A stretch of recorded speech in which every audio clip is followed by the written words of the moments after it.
কখনো কি ভেবে দেখেছেন একই ছাদের নিচে বিদেশি ১০০ জন ডাক্তারের মিলনমেলা? হ্যাঁ, সেটাই সম্ভব হলো এবার সিলেটে।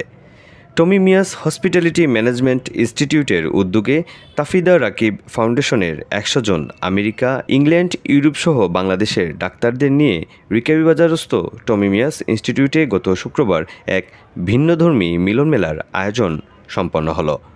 বিশ্বের পরিচিত বিখ্যাত রন্ধনশিল্পী কারি কিং টমি মিয়া এমবি এর সভাপতিত্বে অ্যাডমিন ম্যানেজার আবদুল্লাহ আল মাসুমের পরিচালনায় প্রধান অতিথি হিসেবে উপস্থিত ছিলেন তাফিদা রাকিব ফাউন্ডেশনের প্রেসিডেন্ট ডক্টর সেলিনা এবং project managing director Zakir Chowdhury.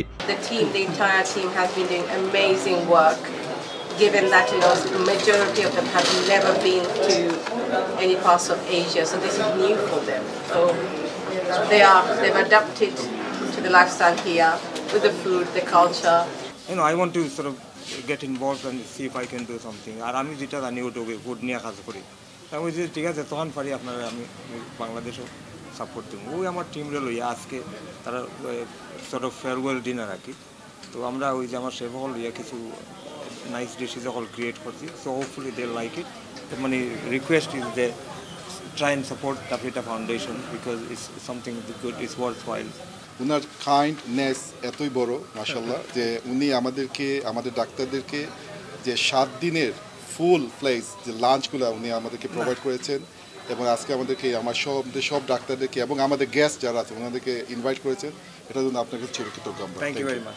Senior executive Abdullah Al Mamun, Tommy Miah's hospitality management ইনস্টিটিউটের এমডি মোহাম্মদ তাজুল ইসলাম, উপস্থিত ছিলেন প্রবাসী মিতু বেগম, মার্কেটিং ম্যানেজার ফয়েজ আহমদ খান বেলাল, মৌলভীবাজার অফিসের manager Sumon Mia, chef Afsar Milon, chef Delwar Hossain, chef Abdus Salam, Shafiqul ইসলাম রুবেল, জামিল আহমেদ সহ আরও অনেকেই। অনুষ্ঠানে শেষের দিকে ছিল মনোজ্ঞ সাংস্কৃতিক সন্ধ্যা। উক্ত সন্ধ্যায় আগত বিদেশিরাও গান পরিবেশন করেন। উৎসাহ উদ্দীপনার মধ্য দিয়ে খাবার পরিবেশনের মাধ্যমে অনুষ্ঠানের সমাপ্তি ঘটে। সিলেটে আসা সকল বিদেশি ডাক্তাররা বেশ প্রশংসা করেন এই বিশাল আয়োজনের। আগামীতেও এমন আয়োজন থাকবে এমনটাই ভাবছেন সংশ্লিষ্টরা।